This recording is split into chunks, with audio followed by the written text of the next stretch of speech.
Welcome back to our continuing coverage of the 2022 Ontario election. This is Your Vote on Your TV. I'm your host, Zach Miller. And today we're joined with the Green Party candidate for Haliburton-Kawartha Lakes Brock, Tom Regina. Hi, Tom. Thanks for joining us here today. Hello, Zach. Thanks very much for having me here today. I feel like I'm meeting a celebrity, having seen your name go through the election cycles up in our riding. Yeah, exactly. Well, considering this is your first, political campaign, political endeavor, it can be challenging to get your name out in a riding that is as large as Haliburton-Kawartha Lakes Brock. So, for voters out there, who is Tom Regina? Well, I live in Haliburton, and I have done so for over 30 years. I moved up there to run the music program at the high school. I've lived always right in town, so I have a 2-kilometer walk to and from school. I've been involved in the arts community there through the whole time that I was teaching, and I continue to be. I've been involved in theater. I've been involved in different aspects of the kind of music that goes on up there. So I would say that I'm a dad, I'm a grandpa, I'm a musician, I'm an actor. Big arts and culture, especially up in Haliburton, For right? sure. Exactly. So what made you want to run for the Green Party in this election? Well, it started out just wanting to volunteer and trying to find out how I could do that. And once I did find out, then there was the whole aspect of creating a constituency association or an EDA, like on the federal side. And then just kind of moving towards becoming like on the board, and then having some people say, you know, I'm putting your name in for a candidate. You should fill out the papers. So I did, and what really got me into the Green Party is the way I feel about electoral reform, and I was really disappointed when it looked like something was going to happen with that, and then it just didn't. Yeah, exactly. And you did mention that you were help building the Green Party here in the riding. So are you bringing that experience of organizing and mobilizing your supporters to your campaign? Well, certainly I would hope so. When we were starting, there were a couple of things I suggested, like putting out letters to editor and that kind of thing about how we created this thing, and so it became my job to do that. Mm-hmm. And I have some profile up in Haliburton because I'm fairly well known up there. But I found that the various media were very accommodating in taking information and finding out more about what we're doing. Yeah, exactly. And so when we talk about issues that you care most about and what's in the platform, you mentioned electoral reform.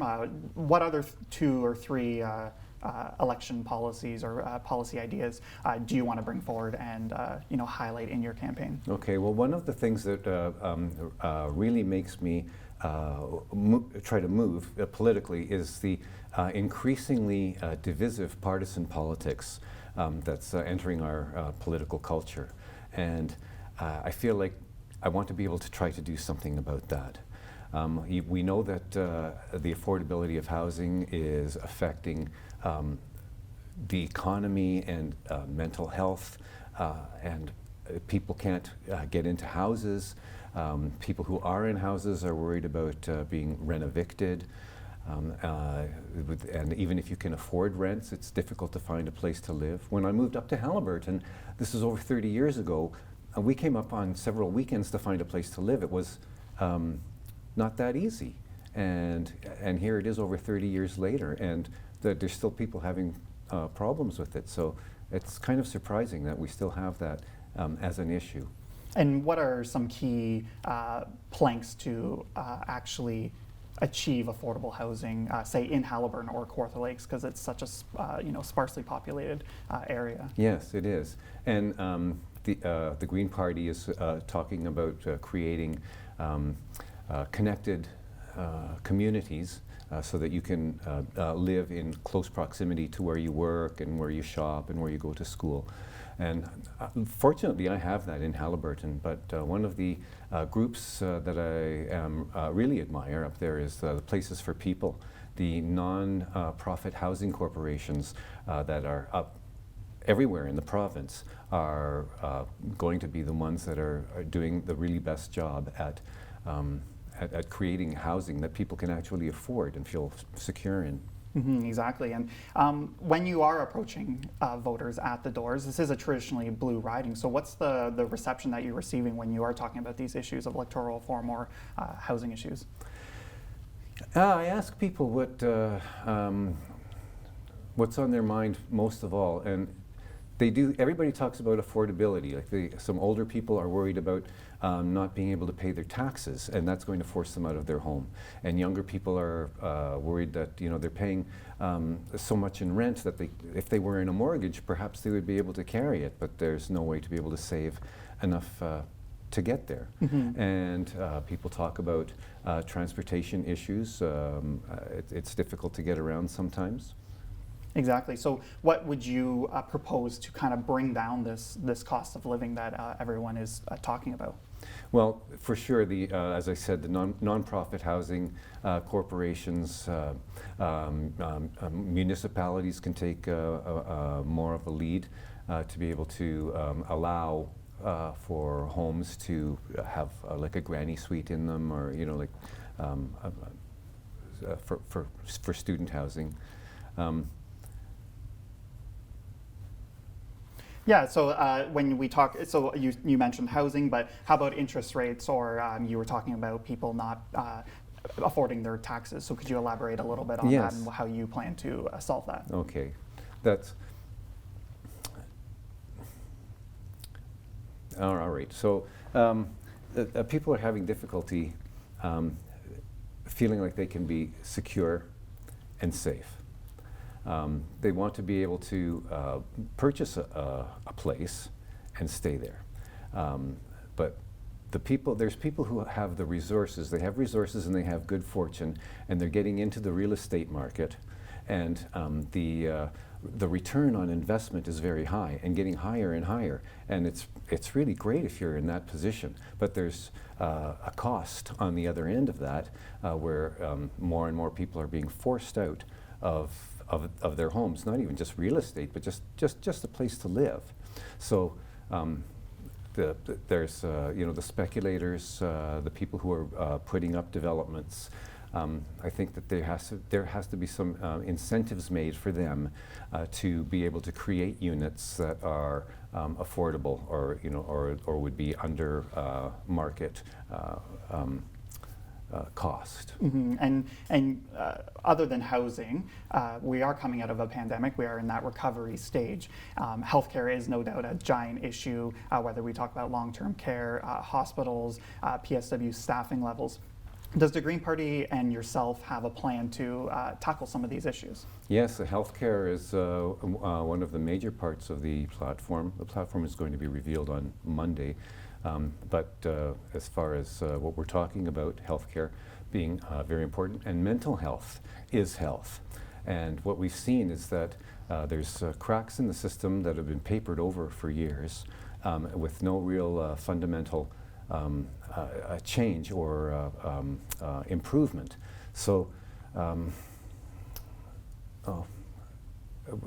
okay, so what I want to say is,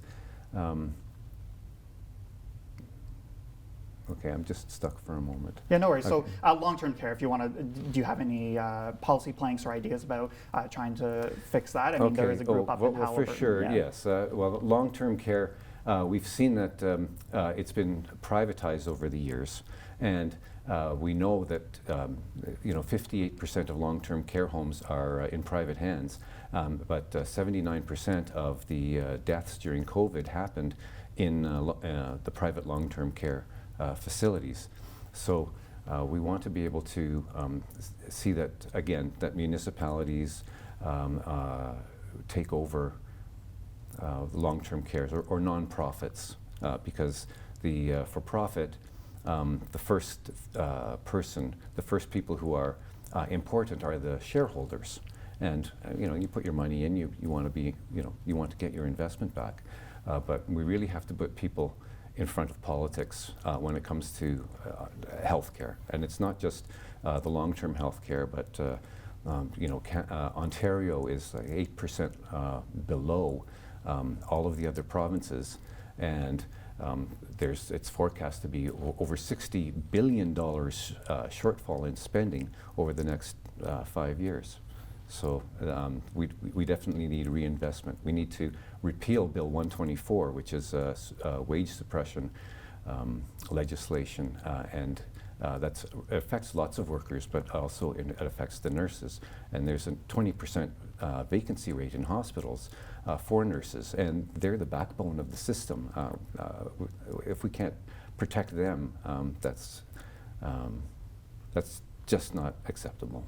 Yeah, and getting all of these ideas out there, let's kind of get into the weeds of your campaign a little bit.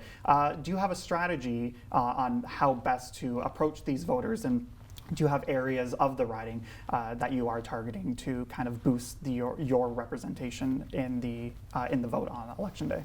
Well, I haven't really got any areas targeted. Perhaps I could get some ideas from you about this kind of thing. But we know that it's an enormously huge riding. There's maybe a dozen town areas, and there are events in those areas to attend and find people, and go to some of the residential areas where the houses aren't 4 or 5 kilometers apart from one another, exactly. to actually go and talk to people.